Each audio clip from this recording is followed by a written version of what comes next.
It's unique on a boxer, because even when you're getting better, you're still getting punched in the face. Boxing is a complete, total grind. You have to sacrifice time, and you have to be willing to do things when you don't want to do them. And that's the difference between the casual guy that comes in here and the one that turns into a hungry athlete. Guys like Patrick, Danny, and Will, they were remarkable young men, all in their own right. Winning fueled those guys, and winning a lot they did. Of course, Danny was first. I was in Danny's corner when he won the junior national title at 15 years old. Some would consider that a little late for a Brooklyn kid. I've known Danny since then, and I became very good friends with that team, and they knew how to push his buttons, those guys. He rose fast, very explosive, very quick. He had that charisma. A lot of guys looked up to him. A lot of the other boxers saying, wow, I want to look like him. It becomes contagious. It makes them a different kind of person. That's why I say you can go out in life after that and should be able to handle anything that's tough out in the world because you handled it in boxing. That's usually how it is with a lot of boxers. Well, Will came along, I think, a couple of years later.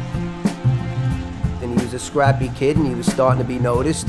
Boy, did he get better fast. As far as Will goes, Will was the lunchbox guy, man. He came right in and just freaking trained harder than everybody else and won all those big fights.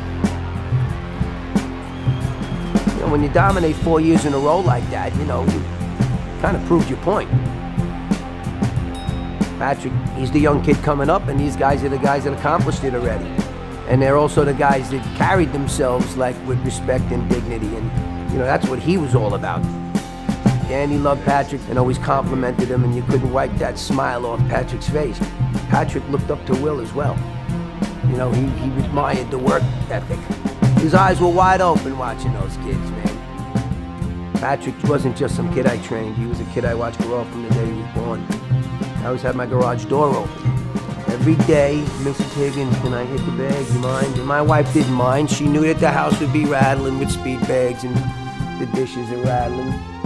14 years old, he went from my garage to the gym. And it was a great time to, be a witness to the evolution of all of those kids.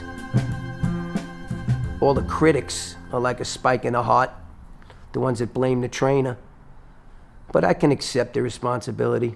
You know what I mean? It's like if you're the head coach or if you're the colonel, whoever you are, if you're in charge, it's on you. You know what I mean? So I live with that certain amount of regret. But I honestly don't feel like I'm at fault for his death, though. So it goes both ways.